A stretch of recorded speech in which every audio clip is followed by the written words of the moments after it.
A verdade importa menos do que você imagina. Os fatos agora são ignorados. O que vale é a história que é contada. Vivemos em um momento de pós-verdade, onde a verdade pouco importa para a opinião pública. Causar grandes reações na audiência, atacar crenças e superstições tem mais impacto do que simplesmente falar as informações como elas são. E com o uso acessível da inteligência artificial, será cada vez mais impossível enxergar o que é real ou não. Não importa se algo aconteceu ou não, o que importa é quem convence mais gente. A verdade não morreu, ela se tornou irrelevante. Vamos falar mais sobre isso? Olá, meu nome é Letícia Souza, seja bem-vindo ao Projeto Luminis. Se inscreva nesse canal e já deixa o seu like aqui nesse vídeo. Eu estou relendo 1984, esse livro que eu já falei algumas vezes aqui no canal. A primeira vez que eu tive contato com esse livro foi durante a faculdade e faz um bom tempo já, então eu achei que era um momento de voltar para essa história, afinal de contas, ela é muito relevante para o momento que a gente está vivendo. O livro, escrito pelo George Orwell em 1949, narra a história de Winston Smith, um homem comum que trabalha no Ministério da Verdade, um órgão público do governo. Nesse ambiente, o Smith reescreve fatos históricos sempre de forma a beneficiar o Estado. Essa sociedade é comandada pela INSOC, o Partido Socialista Inglês, um grupo misterioso, autoritário e comandado pelo Grande Irmão. Todos devem seguir as regras conforme o partido estabelece, não há espaço para questionar ou se rebelar contra o sistema. Se rebelar, por exemplo, é praticamente impossível. A INSOC, o partido que comanda esse universo, cria a novilíngua, o idioma oficial do partido. E o objetivo desse vocabulário é que os seus falantes não tenham a capacidade de expressar qualquer tipo de descontentamento. Então, se não há as palavras certas para se rebelar, não tem a mínima possibilidade de você ir contra o regime. Mas simplesmente o fato de pensar nessa realidade aqui já é considerado um crime. Na novilíngua existe o termo crime pensar, que é quando o indivíduo tem algum pensamento que é contrário aos objetivos da INSOC. O simples fato de pensar contra o partido, se um dia for descoberto por alguém, pode ser o motivo da sua aniquilação. Há também o duplo pensar, termo que se refere a quando o indivíduo tem crenças contraditórias sobre o mesmo termo. E isso acontece por manipulação psicológica. Você sabe que algo é mentira, mas você aceita como uma verdade para se adequar às necessidades do partido. Vocês percebem como isso se encaixa perfeitamente quando a gente fala sobre manipulação da realidade? Os fatos aqui pouco importam, a história pode ser reescrita a qualquer momento.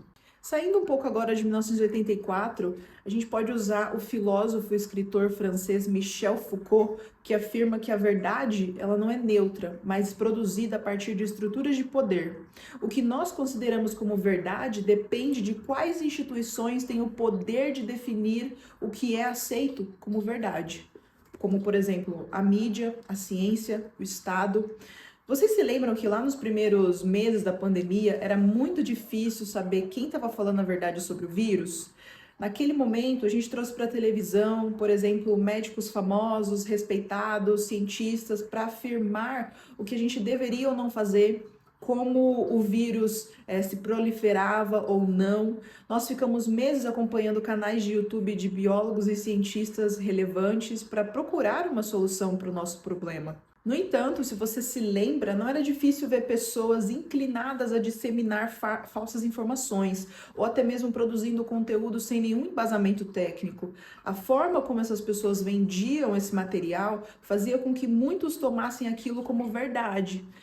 Fala para mim aqui, quais foram os maiores absurdos que você ouviu na época sobre o vírus? Dá para a gente pensar, por exemplo, que ele foi fabricado pela China de propósito, que havia interesses geopolíticos na disseminação do vírus. Existiam coisas que eram realmente ridículas, mas muitas pessoas acreditavam. E eu me pergunto por quê. Talvez por ignorância, por acreditar que tem uma informação que ninguém mais tem para prejudicar o adversário político. E isso se agrava quando você tem um líder, um governante que não se importa com os fatos, mas com a manipulação deles a seu favor. Não só durante a pandemia, mas frequentemente nós vemos governantes e autoridades usarem de sua posição e de sua influência para disseminar a mentira política e a propaganda.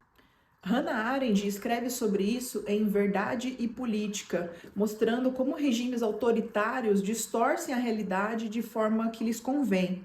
Você passa a acreditar que o seu vizinho, que tem uma religião diferente da sua, é o seu inimigo, que aquele imigrante do seu serviço é o culpado pelo declínio da economia. Arendt alerta que a substituição de fatos por narrativas ideológicas destrói a sociedade. A mentira moderna busca reorganizar o mundo, criando uma realidade alternativa onde os fatos são apagados. Essa manipulação, no entanto, ela é crucial para regimes autoritários, pois isso dá margem para que as pessoas comuns cometam crimes horrendos, pois são incapazes de reflexão, por exemplo. Se antes o problema era distorcer a verdade, hoje talvez o problema seja ainda mais radical. A realidade já nem precisa mais existir.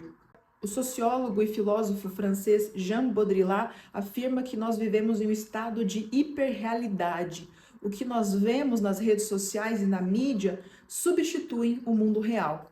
Sabe quando você conhece uma trend ou um assunto polêmico que está todo mundo falando sobre, mas lá fora, no seu trabalho, na academia, ninguém faz a menor ideia do que seja isso? As redes sociais não mostram o mundo, elas substituem o mundo.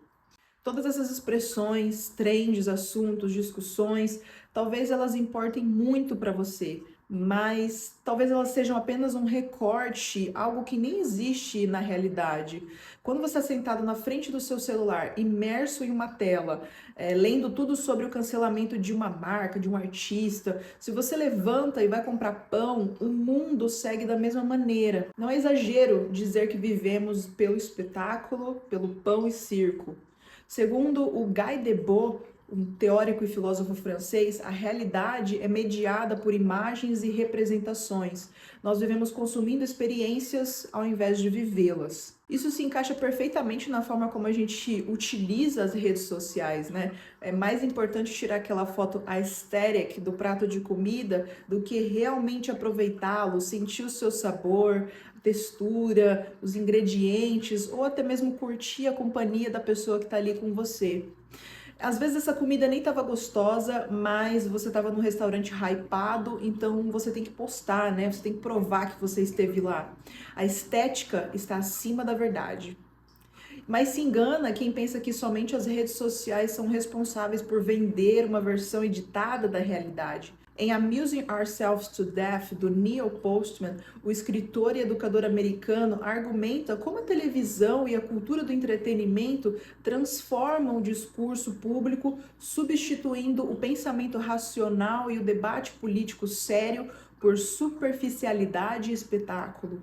O livro foi publicado pela primeira vez em 1985, durante a era da televisão em massa, um momento que foi transgressor, onde os meios eletrônicos passaram a moldar a forma e o conteúdo da comunicação. O Postman argumenta que cada meio privilegia determinados modos de pensar. Enquanto a escrita favorece a razão e a lógica, a televisão promove o entretenimento como principal forma de discurso público. Eu acho que podemos pegar como exemplo os últimos debates presidenciais aqui no Brasil. Qualquer país minimamente sério acharia um show de horrores, eu tenho certeza que eles acham um show de horrores, a forma como os nossos candidatos se colocam na frente das câmeras. Eles não estão interessados em debater propostas, discutir problemas sérios do país, tudo é sobre performance. Cativar o espectador, gerar frases impactantes, no entanto, muito vazias, que depois viram cortes nas redes sociais e geram memes. Nos bastidores, é claro, eles apertam as mãos, dão tapinha nas costas, enquanto nós, o público, nos degladiamos defendendo quem nem se importa com a nossa existência. O que importa é jogar cadeira no candidato, virar meme, ganhar seguidores. Então vocês percebem como nos distanciamos da verdade? A verdade aqui foge dos holofotes. A verdade não importa. Vence quem viraliza mais. E é nesses momentos que eu percebo que 1984 está cada dia mais atual. As pessoas sabem qual é a verdade, mas escolhem ignorá-la para manter a narrativa que lhes convém. É o crime do duplo pensar que eu falei no início, né? Mas como nós podemos resgatar a verdade? Essa é uma pergunta muito difícil. Eu acho que no nível individual, eu acredito que a verdade começa com pequenas mudanças diárias. Investigar dentro de si mesmo se aquilo que você está vivendo é ou não pela verdade. Se você está em busca de uma vida para si ou para os outros, ou você está procurando ter coisas apenas por luxo e status, se você promove bem-estar para o maior número de pessoas ou não. Agora, a nível social, de grupo, como sociedade, as coisas se complicam um pouco, né? Nós não temos o total controle de como as narrativas são transmitidas para nós, mas nós temos o poder de questioná-las, em trazer luz àquilo que é claramente falso, que é uma fake news, que vai contra a ciência ou a razão.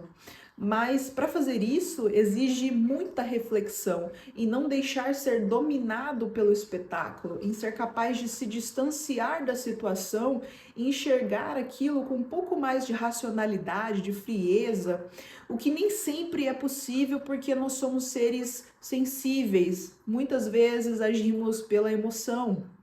Entretanto, eu acho que esse pode ser um dos caminhos, e se você fizer isso, os meus amigos, os meus parentes, os meus vizinhos também fizerem isso, nós teremos uma massa, um grupo de pessoas que não aceita apenas a narrativa pronta, mas a questiona. No entanto, talvez seja utópico da minha parte pensar dessa maneira, um sonho muito distante, visto a pobreza intelectual e material do nosso país. Mas é por isso que a gente se expõe todos os dias, né? Todas as vezes que eu venho aqui conversar com vocês, todas as newsletters que eu escrevo, ou todas as conversas que eu tenho com as pessoas ao meu redor. Isso nos gera certa esperança de que meia dúzia de pessoas serão mentes pensantes. O que vocês acham desse tema? Vocês acreditam que nós vivemos num momento de pós-verdade, onde os fatos pouco importam para a narrativa? Quais são as suas expectativas para o futuro? E eu deixo aqui a minha recomendação do 1984, do George Orwell. É uma leitura muito fácil em termos de escrita, a escrita é muito simples, mas é uma história que te deixa um pouco angustiado, triste, pesado em pensar que uma história escrita em 1949 pode ser tão atual e tão pessimista em relação ao próprio futuro. Espero você nos comentários, curte esse vídeo, tá? Se inscreva no canal, eu sei que eu peço pouco por isso, mas conto aí com a sua ajuda para fazer esse canal crescer e essa mensagem chegar cada vez mais longe. Até o próximo vídeo, tchau, tchau!